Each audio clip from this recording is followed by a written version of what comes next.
तो चलिए बच्चों, मैं आपको अब एक फ्लो डिस्कस कर रहा हूं जिसमें हम अभी तक जो 7 से 8 ट्रिक्स यूज कर चुके हैं कन्वर्जन्स की, जो कि आपकी कन्वर्जन को बहुत ज्यादा स्ट्रांग बनाने वाली है। प्रैक्टिस कर रहे हो ना आप लोग? हाँ, तो प्रैक्टिस करते रहना। उसकी प्रैक्टिस को बूस्ट करने के लिए मैं आपको एक फ्लो दे रहा हूं। ये फ्लो बड़ा काम का है, बहुत ज्यादा काम का है। इसको कॉपी के अंदर ना ऐसे लैंडस्लाइड मोड के अंदर अपनी कॉपी को रखिए और उसमें ये पूरा फ्लो बनाइए, और जितना हो सके कम से कम इसको मेरी रिकमेंडेशन है कि 4 से 5 बार करके देख लेना। इस फ्लो को करने के बाद कहानी पलट जाएगी। जितने ट्रिक्स आपने करे हैं और ये फ्लो जब जुड़ जाएगा तो बहुत सारी रिएक्शंस आप ऐसे चुटकियों में करने शुरू हो जाओगे।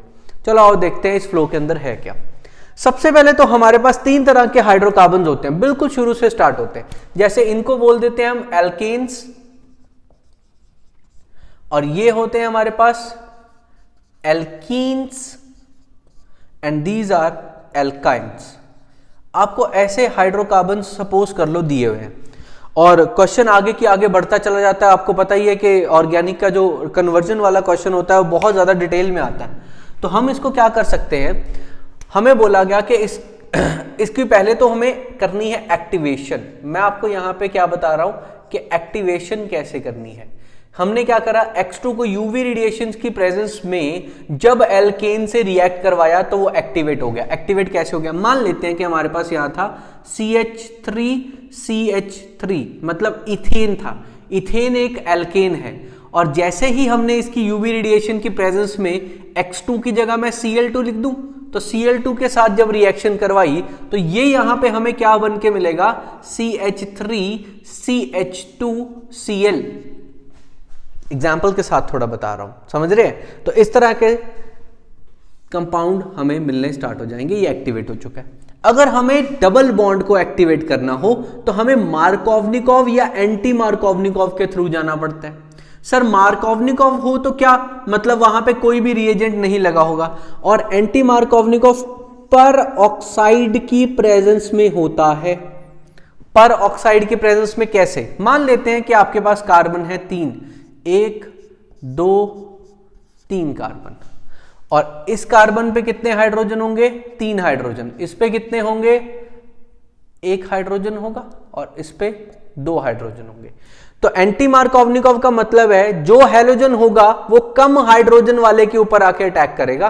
तो मतलब आपके पास जो हेलो एल्केन बनेगा, या कह लो कि यहां पे जो कन्वर्जन होगी, एक्टिवेशन होगी, वो एंटी मार्कोवनिकॉव के अकॉर्डिंग कब होगी, जब कोई परऑक्साइड लगाओ, जैसे H2O2 करके कोई परऑक्साइड लगाओ। अच्छा, आगे आ जाते हैं एल्काइन में। एल्काइन में क्या करेंगे आप, जब भी आपके पास H2 किसी हेलो एल्केन की प्रेजेंस में है, मतलब आप यहां पे H2 डालने की कोशिश कर रहे हैं और साथ में हेलो एल्केन भी डालने की कोशिश कर रहे हैं, ताकि आपका जो ट्रिपल बॉन्ड है वो एक्टिवेट हो जाए। तो इसमें आपको कौन सी प्रेजेंस रखनी पड़ती है, कौन सा कैटलिस्ट यूज करना पड़ेगा, प्लेडियम के साथ BaSO4 एडिशन करेंगे तो आपका एल्काइन जो है वो एक्टिवेट होगा। बहुत ही ज्यादा इंपॉर्टेंट फ्लो है ये। आपको ये जो ब्लू कलर में मैं रिएजेंट्स बता रहा हूं, इनको दिमाग में रखना है। इस फ्लो को बनाइए। ये मत सोचिए सर हमें कैसे पता लगेगा कंपाउंड कौन सा होगा, वहां पे सब पता लगेगा कि कंपाउंड कौन सा आप यूज कर रहे हैं। उसकी आप चिंता मत करो कि कंपाउंड कैसे पता लगेगा, वो आपको सब पता लगेगा, आप करके तो देखो। तो ये हमारा क्या तैयार हुआ, हेलो एल्कीन। अब सर ये तो एक चैप्टर भी है, बिल्कुल है ना, तभी तो मैंने ये करवाया। हेलो एल्केन की सारी कन्वर्जन्स डेफिनेटली इस पूरे फ्लो में कवर होंगी, और बीच में मैंने कार्बोक्सिलिक भी ऐड कर दिया, बीच में अल्कोहल ऐड कर दिया, एल्डिहाइड आ गया, अमीन आ गया। ये सारी चीजें जब मैंने बीच में कंबाइन करी तो मैंने ऑर्गेनिक के +2 के सारे चैप्टर ऐसे करके इकट्ठे कर दिए। तो ये फ्लो इसलिए ये पावरफुल बन चुका है। आइए देखिए आगे।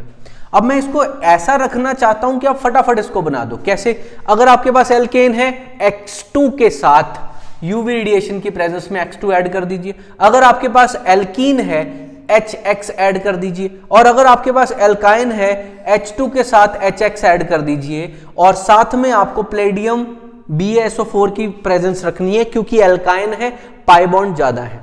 जब आपके पास ये एक्टिवेटेड कंपाउंड बन गया है, ये वाला एक्टिवेटेड कंपाउंड बन गया है, अब हमारा नेक्स्ट काम क्या आता है, अब हम इससे क्या क्या बना सकते हैं। अब तो बेटा जो मर्जी बनाओ, एक्टिवेट हो चुका है, अब जो मर्जी बनाइए। सबसे पहले हमने क्या सोचा कि हम बनाएंगे अमीन। हमें बहुत सवाल आते हैं कि अब इससे फलाने से अमीन बनाओ, ये बनाओ, ये बनाओ। तो हमने पहले तो देख लिया एल्केन दिया होगा, उसके यहां से यहां आएंगे, यहां से अब हम क्या कर सकते हैं, KCN से इसकी रिएक्शन करवाएंगे। किससे करवाएंगे? KCN से। कॉपी में बड़े ध्यान से लिखिएगा, जैसे जैसे मैं करवा रहा हूं वैसे लिखिएगा, एकदम देख के नोट मत करिएगा, कहीं कंफ्यूज मत हो जाना। तो KCN से जैसे ही हमने रिएक्ट करवाया तो यहां पे क्या होगा बेटा, ये जो X है ये हट जाएगा और यहां पे CN लग जाएगा, हैलोजन हट जाएगा और CN वहां पे लग जाएगा। अब ये CN में आपको क्या करना है, जस्ट यहां पे हाइड्रोजन, इस कार्बन को क्या करने हैं, हाइड्रोजन देने हैं, और इस नाइट्रोजन को भी क्या करना है, हाइड्रोजन देने हैं। मतलब सर हमने यहां पे दबा के क्या करनी है, रिडक्शन। तो रिडक्शन करने के लिए हम H2 के साथ प्लैटिनम रख के रिडक्शन करी, तो जब कार्बन को हाइड्रोजन मिले वो बन गया CH2, और नाइट्रोजन को जब हाइड्रोजन मिले वो बन गया NH2। बहुत ही सिंपल कॉन्सेप्ट। आगे बढ़ गए। अब जब ये हेलोएल्केन था, एक्टिवेटेड कंपाउंड है, इससे हमें अल्कोहल बनाना था, तो KOH, very very important, KOH aqueous medium में लेके आए। सर एक्वस KOH क्या करता है, KOH एक्वस हो तो क्या करता है सर, सब्स्टिट्यूशन करता है। सब्स्टिट्यूशन का मतलब क्या होता है सर, एक K जो है वो किसी के Cl को ले जाएगा और OH वहां पे लग जाएगा। तो जैसे कि आप देख सकते हो यहां पे OH आपको लगा हुआ दिख रहा है। अब हमने ट्रिक के अंदर सीखा था कि अल्कोहल को हम कार्बोक्सिलिक में बड़े आराम से चेंज कर सकते हैं, उस प्रोसेस को कहते हैं ऑक्सीडेशन। तो हम ऑक्सीडेशन करवाने के लिए कौन कौन आते हैं ऑक्सीडेशन कराने के लिए, एक तो आता है KMNO4, पहला प्राणी जो oxidation, strong oxidising agent KMNO4, और दूसरा स्ट्रॉन्ग ऑक्सीडाइजिंग एजेंट K2Cr2O7। इसकी प्रेजेंस में अल्कोहल सीधा जाके कहां घुस जाएगा, कार्बोक्सिलिक बन जाएगा ये। और पर आपका मन है कि हमें सीधा कार्बोक्सिलिक नहीं बनाना है, तो क्या बनाना है, एल्डिहाइड बनाना है। क्वेश्चन आ सकता है, बिल्कुल आ सकता है जी, एल्डिहाइड पूछ सकता है। तो अब आपको यहां पे फुल ऑक्सीडेशन नहीं करवानी है, आपको यहां पे पार्शियल ऑक्सीडेशन करवानी है, पार्शियल। तो पार्शियल के लिए वो माइल्ड ऑक्सीडाइजिंग एजेंट चाहिए। माइल्ड कौन है, PCC या PDC, याद है लास्ट लेक्चर में ही मैंने सारा कुछ डिटेल में बताया है। इसीलिए यहां पे मैं एक बहुत बड़ा फ्लो करा रहा हूं, इसलिए मैं चाहता हूं कि आपको शॉर्ट में सारी चीजें मिल जाए। अगर आपने लास्ट लेक्चर अटेंड करे हुए हैं, मेरे ट्रिक्स सुने हुए हैं, तो आपको बड़े आराम से समझ में आ रहा होगा मैं क्या बता रहा हूं। तो हमने PCC एंड PDC की प्रेजेंस में क्या करा, अल्कोहल को किस में कन्वर्ट कर दिया बेटा, एल्डिहाइड में। अब आप एल्डिहाइड को किस में कन्वर्ट करना चाहते हो, कार्बोक्सिलिक में, तो टॉलेंस रिएजेंट को यूज करेंगे। ये भी क्या है, माइल्ड, ये भी माइल्ड है। तो माइल्ड ऑक्सीडाइजिंग एजेंट यूज करा तो ये किस में कन्वर्ट हो गया, कार्बोक्सिलिक में। आप कार्बोक्सिलिक में सीधे भी आ सकते हो, किसको, पावरफुल को यूज करके, पावरफुल KMNO4 है। और अगर आप माइल्ड यूज कर रहे हो, PCC, PDC, टॉलेन, तो ये एल्डिहाइड के थ्रू होके आएगा, तो बन जाएगा कार्बोक्सिलिक। इसके बाद आगे चलते हैं। नेक्स्ट हमारा है ईथर बनाना। ईथर कैसे बनेगा, आपको NaOR से इसकी रिएक्शन करवानी होगी। किसकी, इसकी। क्यों, Na क्या करेगा, Na इसमें से क्या उठा लेगा, X को, Na X को उठा लेगा, और OR जो है ये बाकी के कंपाउंड के साथ लग जाएगा। तो कहने का मतलब अगर मान लेते हैं हमारे पास एग्जाम्पल है CH3, CH2 और यहां Cl है, तो आपने इसकी रिएक्शन किससे करवाई, NaOR से। तो ये Na जो है ये Cl को उठा के ले जाएगा, और ये O जो है ये इस C के साथ कनेक्शन में आ जाएगा। तो यहां पे ये ईथर बन जाएगा। बड़ा ही सिंपल है, इसमें बिल्कुल भी कोई भी दिमाग पे लोड लेने की जरूरत है ही नहीं। तो इसमें एक एडिशन में मेरे को रिएक्शन करने को मिल रही थी, मैंने उसको भी लपेट दिया ताकि अब फ्लो करने लगे, जितनी ज्यादा हो सके उतनी रिएक्शंस कवर कर लो। अब यहां पे ये मैंने बनाया है बेंजीन। क्या बात है, बेंजीन के ऊपर आपको पता ही है कि कितनी ज्यादा रिएक्शंस होती हैं, बहुत ज्यादा है। और मेरा अगला जो लेक्चर है आपका एरोमेटिक कंपाउंड्स के ऊपर ही है, सारी बेंजीन की कन्वर्जन्स मैं कवर करने वाला हूं। तो आपको पहले ये मैं बता के जा रहा हूं कि बेंजीन बनाई कैसे। अगर आपके पास कोई अल्काइन ग्रुप है, मतलब मान लेते हैं कि आपके पास C ट्रिपल बॉन्ड C है ऐसे करके, तो आप उसको क्या करिए, उसके 3 यूनिट्स ले आइए, मतलब C triple bond C and again C triple bond C and again C triple bond C। तो आप जैसे ही इसके बॉन्ड्स को तोड़ेंगे, ये वाला बॉन्ड तोड़ेंगे, ये वाला बॉन्ड तोड़ेंगे एंड ये वाला बॉन्ड तोड़ेंगे, तो ये ऐसे करके आपस में जुड़ जाएगा और इसी को तो बेंजीन कहते हैं। ये काम जो बॉन्ड तोड़ के जोड़ने वाला काम कौन कर रहा है? रेड हॉट आयरन ट्यूब से इसको पास करना है।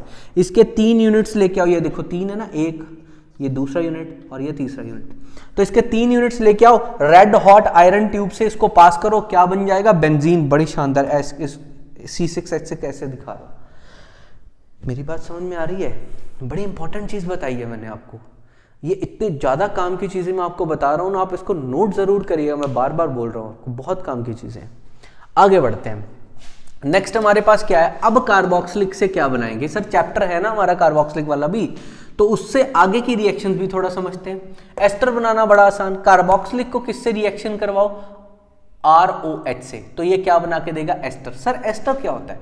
बहुत बच्चों को ईथर और एस्टर में फर्क नहीं पता। Carbon C double bond OR, ये ग्रुप का ध्यान रखें। C डबल बॉन्ड O के साथ जब O आता है ये, तब एस्टर होता है। और ईथर कब होता है? सर ईथर होता है ROR। इसमें C डबल बॉन्ड O मतलब कार्बोनिल ग्रुप की एब्सेंस होती है, यहां पे कार्बोनिल ग्रुप होता ही नहीं है। तो पहले तो एस्टर के बारे में पता लगा। अब एस्टर बनेगा कैसे? जब, अब देखो इसके पास OH है और इसके पास क्या है? H और OH दोनों वाटर बना के निकल जाएंगे, तो ये R आके यहाँ पे लग जाएगा, तो ये चीज बन जाएगी। बड़ा सिंपल चीजें हैं, कुछ भी डिफिकल्ट है ही नहीं। अब सेम हम अमाइड देख सकते हैं। सर अमाइड और अमीन में क्या फर्क होता है? अमीन जो होता है बेटा NH2 लगता है, अमाइड जब होता है तो RC डबल बॉन्ड O के साथ NH2 लगता है। जब ऐसे वाला ग्रुप लगा हो तो उसको अमाइड बोलते हैं। और अगर अमीन की बात हो तो उसमें C डबल बॉन्ड O नहीं आता है। तो कार्बोक्सिलिक क्या प्रोवाइड करता है? C double bond O। यहां भी करा, यहां भी करा, बहुत अच्छी बात। फिर हमारा नेक्स्ट है एसिड क्लोराइड। एसिड क्लोराइड मतलब H को हटाओ और यहाँ पे कुछ Cl वगैरह कुछ इस तरह का चीज लगाने की कोशिश करते हैं। वो मतलब कैसे होता है? OH हटेगा यहाँ से, अब OH, तो मतलब RC डबल बॉन्ड O के साथ यहाँ Cl लग जाएगा, इसको एसिड क्लोराइड बोल सकते हैं हम। तो जब आप इसका OH हटाएंगे तो ये इस तरह का एसिड क्लोराइड बन जाएगा। एनहाइड्राइड, एनहाइड्राइड का कॉन्सेप्ट कैसे रहता है कि RC डबल बॉन्ड O के साथ ऐसे करके आगे पूरा कंपाउंड बनता है, इससे एनहाइड्राइड बन जाता है। तो आपको अभी याद क्या करना है? याद करने हैं हमें रिएजेंट्स। कैसे? यहां पे कार्बोक्सिलिक एसिड ROH से रिएक्ट कराओ, ये इंपॉर्टेंट है। ROH से एस्टर बनेगा, NH3 से अमाइड बनेगा, PCl3, PCl5, SOCl2, इन तीनों में से किसी को भी यूज करो, एसिड क्लोराइड बनेगा। और P2O5 की प्रेजेंस में एनहाइड्राइड बनेगा। बहुत ही ज्यादा इंपॉर्टेंट। ये पूरा फ्लो आपको बार बार लिख के देखना है, अपनी कॉपी में अभी नोट कर लो, इसको इग्नोर मत करो। देखो बेटा, गिव अप करने से कुछ नहीं बनेगा। अगर आप ये सोच रहे हो कि हम छोड़ देते हैं, बेटा छोड़ना तो स्टार्टिंग में ही ऑप्शन था ना, तो आपने इस स्ट्रीम को, इस सब्जेक्ट को ऑप्ट क्यों करा? पहले तो ये सोचिए। और अगर ऑप्ट करा है ना, तो ये साबित कर दीजिए कि हम जिसके साथ खड़े होते हैं उसको पूरा कंप्लीट करते हैं, ना कि आप अभी इसको छोड़ेंगे और पूरा लाइफ कुछ ना कुछ छोड़ते ही चले जाएंगे। क्योंकि लाइफ में अगर आप कुछ भी ऑप्ट करेंगे उसमें कुछ ना कुछ तो टफ होगा। तो आप इस जो कन्वर्जन वाला पार्ट है इसको टफ ना मानिए, इसको मैं जो इजी वे में समझा रहा हूं उसको लिखने की कोशिश करिए। बहुत सारे बच्चे क्या करते हैं, सर अब आप ना ये वाली रिएक्शन थोड़ी टफ बता रहे हो, अब हम यहाँ पे छोड़ के जा रहे हैं, इससे आगे नहीं करेंगे। यही आपका सबसे बड़ा फॉल्ट है, छोड़ना नहीं है, बस करो इसको पूरा और बार बार प्रैक्टिस करना।